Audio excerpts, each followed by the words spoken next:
Book 9 of Reading a Book Series. Book 9 is other literary questions you may want to ask. 1. Transformations, change, transmutation, the instability of things. That's a good question to ask. Look how broadly does the author follow her or his own intentions. Are there any myths used in this story? And are they explained? So myths could be why water is wet, why bananas are yellow, that type of stuff. If broad transformations are used, can we categorize the different kinds of transformations that we find here? Do the transformations fit into certain types? 7, can we categorize the changes by categorizing the changers? 8, who changes whom? 9, what about the gods who change people? What are they doing? Are there any gods in the work? Does the author have some overall statement that he or she is making about the way things change? That's question 10. 11, if transformation can happen, what is the author saying about our world? 12, is the author saying something about time? 13, the SBRC of a heterosexual female is not exactly the same as the SBRC of a lesbian. So what is the difference between the SBRC of a heterosexual female and the SBRC of a lesbian female? 14, how would you interpret the author's temporal sense? 15, is there a coherent vision of change in the work? Is there a version of reincarnation that's different than what you know? How do they define the soul? 16, does each section contain different metamorphoses? 17, does each section have its own unique structure, its own patterns, and finally its own meaning? Are the section of books like chapters? 18, how do we separate works related to one another? 19, what can you deduce from the way the stories are told? 20, do we have stories within stories? So stories within stories could be like a subplot. You have a big story. Most big stories in a novel have subplots. The subplots could involve some of the minor characters that are the buddies of the main characters. 21, can you find ironies? 22, does the narrator have a strong sense of character or place? If not, what does the narrator, as he or she tells his or her narration about the story? Well, if not, what does interest the narrator as he or she narrates his or her story? Is he or she a perfect, serious storyteller? In poetry, and this is 26, what is the role of the poet in singing this line or a line? If the scene shifts, to what purpose is the shift? What does shift?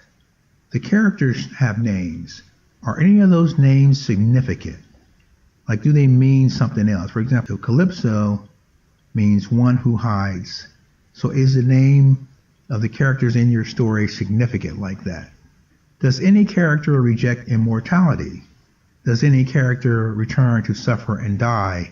Ask yourself if you believe this story is real, a dream, or true. Are the actions of this character realistic or illusory? Who meets whom, and why is their meeting important in the story's context? Why is this particular character treated differently? Why is this incident here at this exact page and chapter in the novel? Does the character identify themselves with any objects, stringing or shooting a bow, or they're carrying a favorite watch, as in Pulp Fiction? And what does that mean? What objects in the story are super important and why? Is this an allegory work? Is this a surrealist work? Why does the author use parallels and reoccurrences? Do the images and ideas form patterns that seem to transcend the immediate context and point to a broader meaning? Power is this work about the uses and abuses of power. So how is power used in the novel? Why is it used that way? What is important about the use of power in this work? Give the work another name. What might it be called? Is there a difference between just and unjust punishment? Ambiguity and ambivalence surface in the work. Why is it important? Who does it reflect? Who does it affect? How do images and ideas function in this dramatic work? Is tragedy therefore religious in nature? Some critics have argued that the tragic experience is a religious experience closely tied to the concept of spiritual death and rebirth. From this point of view, the tragic figure, who is limited and flawed, transcends his ego and achieves spiritual enlightenment and rebirth. Compare and contrast death and rebirth.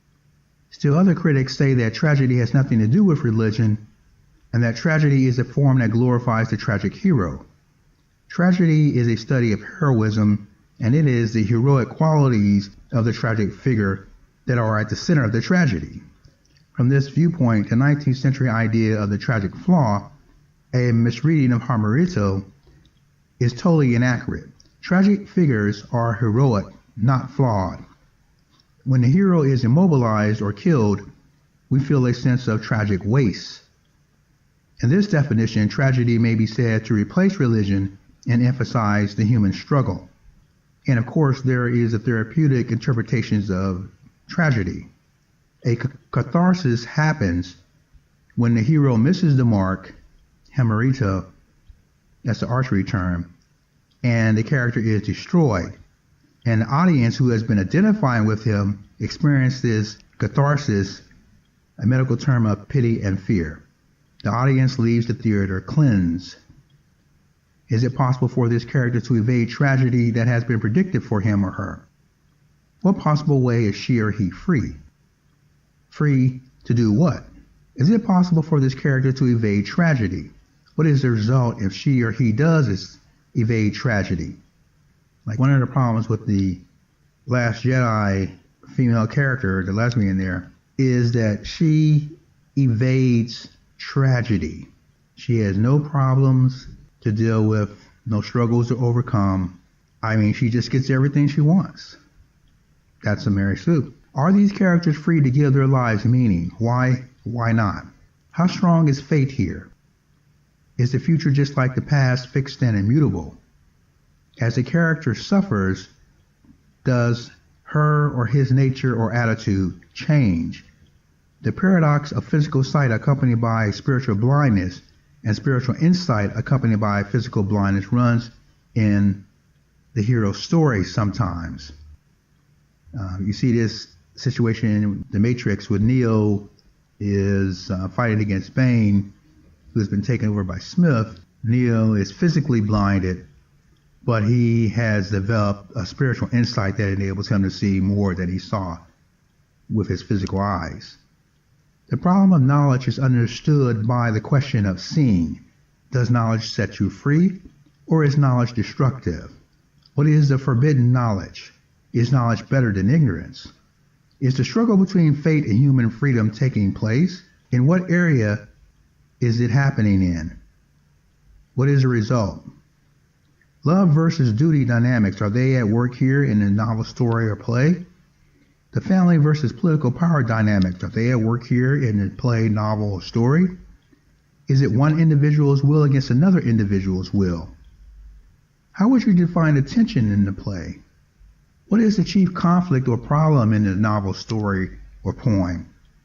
Religion and society conflicts, are they present in the novel, work, play, short story, flash story? This ends chapter 9 of Reading a Book by Cupiderosbooks. If you want to see more works like this, go out to my Patreon, click the link, and support me. I appreciate it. Thanks. Bye.